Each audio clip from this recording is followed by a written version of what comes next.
सध्या लोक काही खातात आणि तरफल इथे टाकत नाही, तर तीही खाऊन केसरी या शब्दाचा अर्थही करत नाही कोणाला. गर्जना करणाऱ्या कुठल्याच सीमाचा भरोसा होता. सांगता येत नाही कधी कुणाच्या ताटाखालचं माणसं बनून जाईल. आजच्या तरुणांना हिंदुस्थानच्या स्वातंत्र्य लढ्याची फारशी माहिती आहे. मग कुठले टिळक आणि कुठलं काय. तुमचं पुण्यस्मरण करणारी ही आमची शेवटचीच पिढी. 1817चा पूर्वार्ध ईस्ट इंडिया कंपनीनं भारतात प्रथम पाऊल टाकलं ते व्यापाराच्या बहाण्यानं.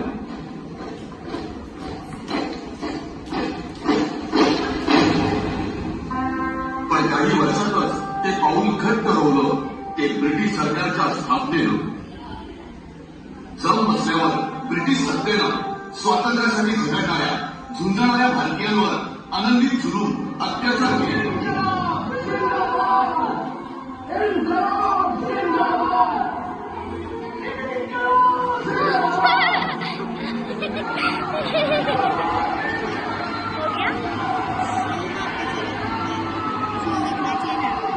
पण या साऱ्याला पुरून उरले अंगात क्रांतिकारकांचं रक्त सळसळणारे लोकमान्य टिळक.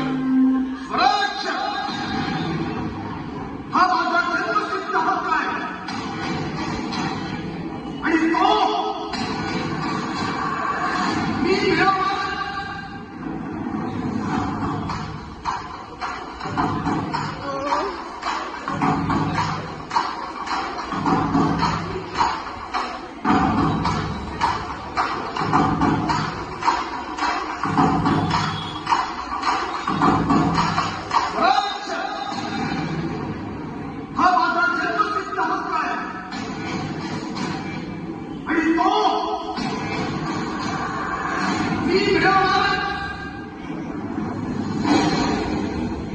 अखंड हिंदुस्थान, अखंड हिंदुस्थान ब्रिटिशांच्या चोवीस सत्तेविरुद्ध उभा ठाकत तरी अखंड हिंदुस्थानची लढणं ब्रिटिशांना केवळ अवघडच नाही तर अशक्य होईल. कोण कुठला इंग्लंड देश आपण सगळे हिंदुस्थानी एकत्र येऊन त्याच्यावर थुंकलो तरी सुद्धा त्याच्यात पाहूच आहे. तर मला नंतर मला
कार्य म्हणजेच सेवा.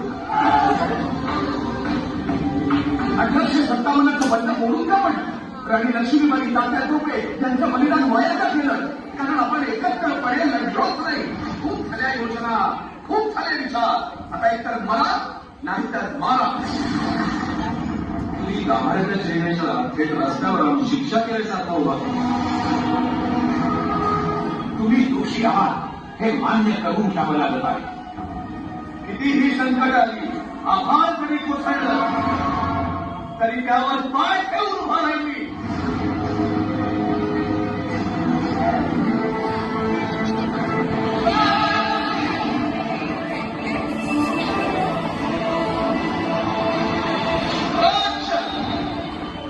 हा माझा जन्मसिद्ध हक्क आहे आणि तो मी मिळवणार.